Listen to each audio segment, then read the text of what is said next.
It's Monday, and that so happens to be the day that I like to talk about monsters. Hello, and welcome to Monster Mondays. I'm Jeff Arbuckle, co-host of the podcast Film Seizure that you can catch at filmseizure.com or at a number of podcast providers online. With 2016 Shin Godzilla officially kicking off a new era of the Japanese Toho-produced Godzilla films known as the Reiwa era, it was time for the production company to start producing more Godzilla movies for the fans. And by the way, this naming of the Reiwa era comes from just how the Japanese kind of announce their different eras, and this was specifically named as Emperor Akihito passes his rule over to his son Naruhito. So as is the case with at least two of the three eras of Godzilla films, they opted to name it after the Japanese naming convention for those kind of eras in their history. Reiwa means something in the order of peace or harmony, which is interesting because I would argue that the Japanese-produced Godzilla films have been anything but peaceful or harmonious. Let's face it, Shin Godzilla was downright terrifying and showed Godzilla as an incredible force of nature capable of horrific destruction and death.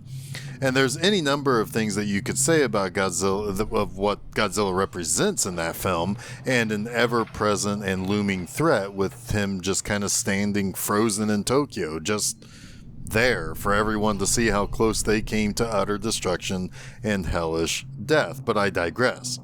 This new era of Godzilla features aren't just limited to the live-action stuff. No, I've mentioned this previously, but Toho and Legendary entered into an agreement that the studios could not make films in the same year as to basically compete with one another.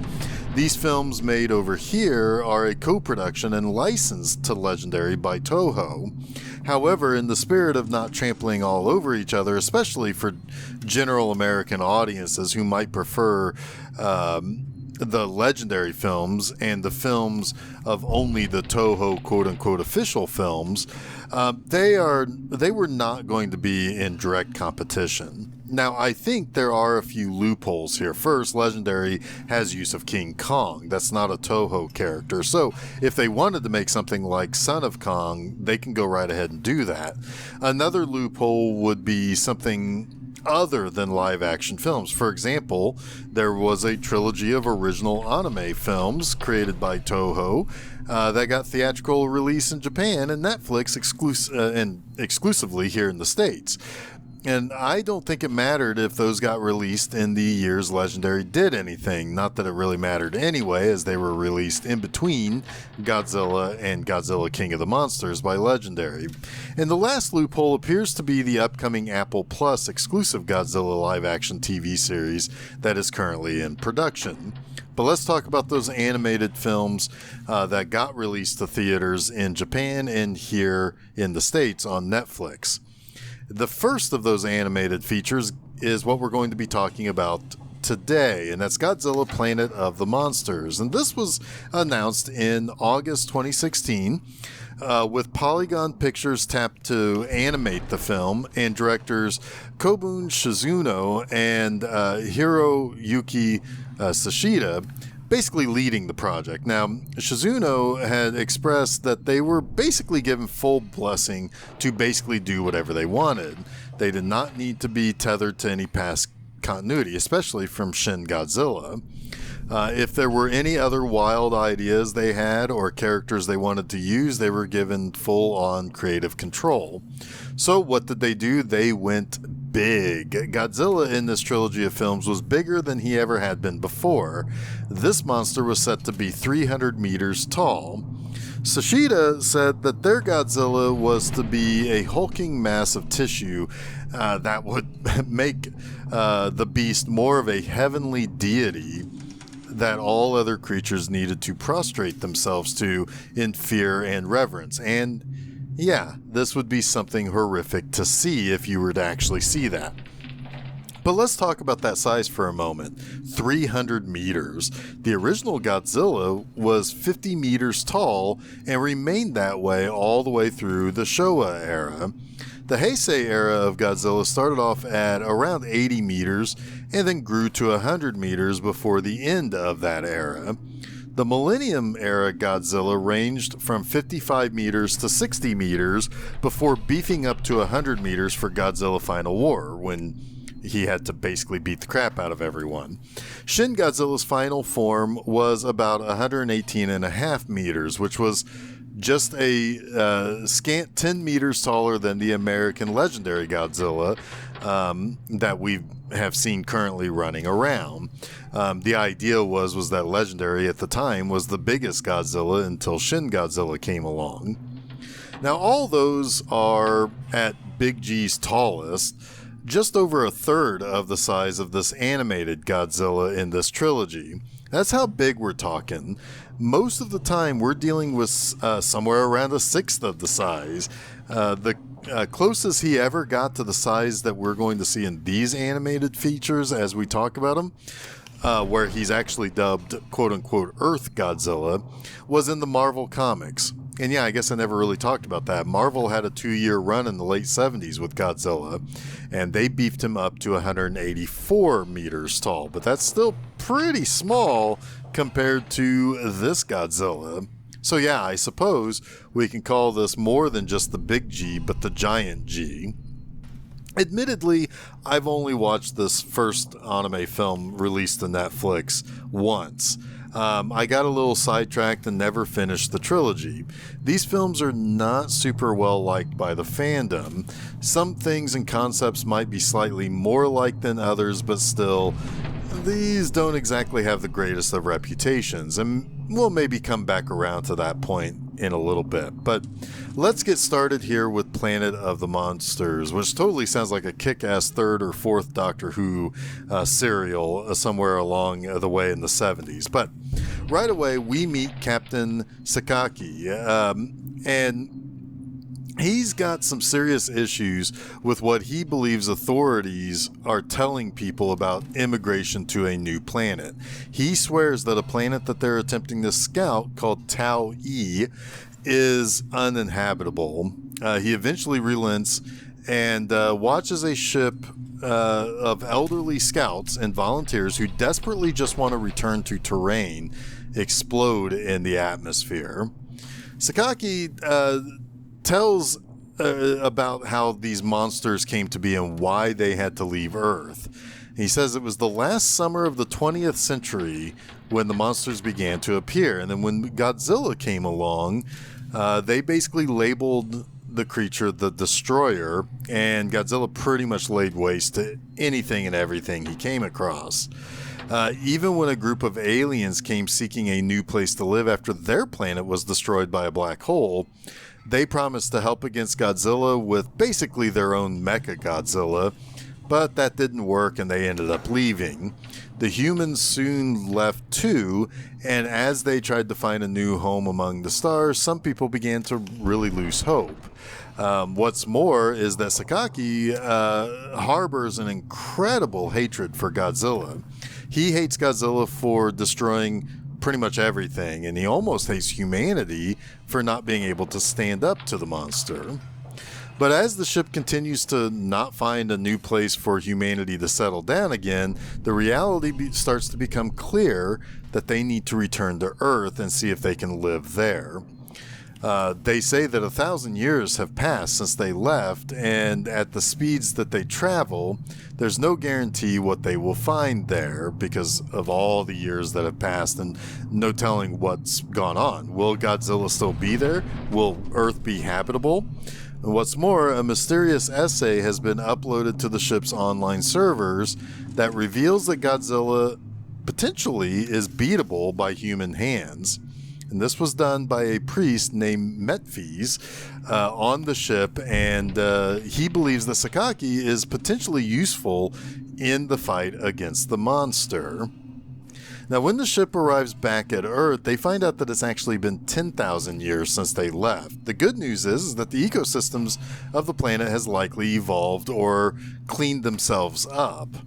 The bad news is that Godzilla is still alive, but there's likely no other Godzillas based on some early data that they've gotten since orbiting the planet. Metphys reveals that he did indeed write the battle plan to take up against Godzilla, and negotiates the release of Sakaki. They figure out how to stop the electromagnetic pulse organ inside Godzilla that was talked about in Metphys' essay, and they can make his more or less impenetrable shield that makes him invincible somewhat vulnerable. Sakaki reveals that they need about 600 people to make the plan work. And as a team, or as they get down to the planet, this team looks around Earth, and sure enough, the planet has changed. There's heavy vegetation, there's heavy cloud cover, there are new creatures. Other things are also lurking around. Another volunteer on this mission, a young woman named Yuko Tani, asks Sakaki about the exploded immigration ship and the death of her grandfather. And she begins to question whether or not it was actually an accident. Sakaki doesn't want to think about whether or not it was sabotage, but the doubt is there. The landing team's camp is attacked by flying creatures, and they are able to fight off the monsters. However, the team learns that the flora and fauna are far more advanced. Relatively speaking, the planet's evolved around 20,000 years, not just 10,000 years. Everything has evolved to be somewhat similar to Godzilla, which that basically makes Earth toxic and uninhabitable. Sakaki does not accept this, but in order to clear the air's bizarre fog that's kind of sitting over everything, they pretty much have to burn down entire forests, and that's just not really feasible, all things considered. Now, Godzilla attacks one of the landing teams, and it's a pretty quick battle. However, the humans learn that in the dorsal fins, that's where his electromagnetic organ is, and where they can attack him to try to reclaim the planet. Or, well, I suppose, maybe not necessarily reclaim the planet, but give Sakaki his vengeance against the monster. Now, the landing party begins its attack on Godzilla, and they take some heavy losses, but are successful in luring Godzilla to a trap where they can pin him down by collapsing some mountains around him and concentrate their fire on the portion of his back where the electromagnetic organ is. And it appears that Godzilla is destroyed, but the truth is revealed that maybe there have actually been multiple Godzillas, either currently or throughout time, and it's possible that it found some way to reproduce. And sure enough, erupting from underground, another Godzilla makes his presence known. This one is the giant 300-meter parent to the offspring that the humans killed. As the humans attempt to escape, Daddy Godzilla shows off his incredibly destructive powers. Sakaki is trapped under a rubble where he has to basically watch Godzilla just tear apart everything, and he swears that he will kill the monster. After the credits to the movie, we find that Sakaki was recovered and being cared for by something very unexpected. An aboriginal human still living on Earth. But let's talk about the three things I like about Godzilla Planet of the Monsters. And before I get into the first like, I do understand a lot of the criticism this movie takes on. The characters aren't exactly the most interesting. This is a movie and not a series, so where something like Mobile Suit Gundam has a chance to get deeper into each of these spacefaring people and their roles and relationships and their motives and such, this 88-minute movie doesn't really have time to do so. So yeah, I get it. Also, there's a lot of different ideas being thrown in, so your mileage will definitely vary on these movies. But anyway, first up, I do like the idea that this movie is taking place in what appears to be several thousand years into the future. This isn't normal Godzilla rampaging a city. Godzilla is out in the wilderness. and it's an entirely different battlefield for the monster, so it gives us something different to look at. And in fact, that ties right into my second like that I want to point out. I like the idea that Godzilla basically having a 20,000 year reign, and that causes the Earth to evolve to Godzilla's liking, for a lack of a better term. Flora and fauna are related much more closely with the monster than it is in its natural evolutionary track. It's like how we mutate the world by our impact on the environment. Godzilla does the same thing, and it's explained that it's his radiation that he lets off that is super duper powerful. He's so big too that you can imagine how much he can really impact the environment. It adds a whole new element of terror the Big G can have in this world. Thirdly, and this is kind of just a small thing, but something that I can honestly appreciate. More recently, there have been more and more science fiction dealing with time relativity when it comes to traveling the cosmos at a high speed. The idea is that the closer you travel to the speed of light, the more time passes outside your relative space. Then you multiply that by how long you've traveled at that speed. So for example, the humans have been on essentially a 22-year journey since leaving Earth. And I assume that they jump from one star system to the next, but the idea is that there was now younger people on this ship that never knew Earth. So the idea is that they've basically been traveling for a generation. Once they decide to turn around to go back to Earth, they say that jumping the 11.9 light years back home to Earth would mean that thousands of years would pass. And they kind of miscalculate and think that only 1,000 years have passed, but it's more like 10,000 all combined. I like this because it not only puts Godzilla in reference to both our present and the far-flung future to give Godzilla this new element of how he interacts with his environment, but it also does the whole time dilation thing that we normally don't see in sci-fi.